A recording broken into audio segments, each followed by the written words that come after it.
தென்றலே மெல்ல பேசு சீரியல்ல நாளைக்கு என்ன நடக்க போகுது அப்படிங்கிறத பார்க்கலாம். இளமதி எவ்வளவு முயற்சி பண்ணியும் பரம துபாய் போறத தடுக்கவே முடியல. என்னென்னமோ பிளான் பண்ணி பார்க்குறாங்க, பேசி பார்க்குறாங்க, நர்மதாவும் பேசி பார்க்குறாங்க. ஆனா எதையுமே இந்த பரம கேட்கறதா இல்ல.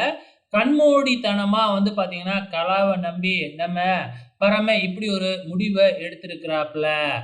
இப்ப பரமன கண்டிப்பா துபாய் போக விடமாட்டாங்க. ஏன்னா சீரியல்ல ரன் பண்ணணும் இல்லையா?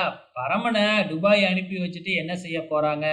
அதே நேரத்துல பரமன் வெளிநாட்டுக்கு போகாம இருக்கிறதுக்கு என்ன நடக்க போகுது அப்படிங்கிறதுக்கான லீட நேத்தே குடுத்துட்டாங்க. நம்ம இளமதியோட அப்பா பார்த்தீங்கன்னா, பரமன குத்துறதுக்காகவே ஒரு கத்திய வேறயா வாங்கி வச்சிருக்காப்ல இல்லையா?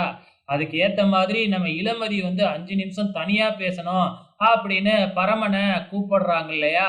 இப்ப இந்த நேரம் பார்த்து தான் பார்த்தீங்கன்னா, இளமதியோட அப்பா எனக்கு தெரிஞ்சு கத்திய எடுத்து குத்த போறாப்ல. ஆனா, அத பரமன குத்த போறாப்லயா? இல்ல தெரியாம இளமதிய குத்த போறாப்லயா? அப்படிங்கிறது தெரியல.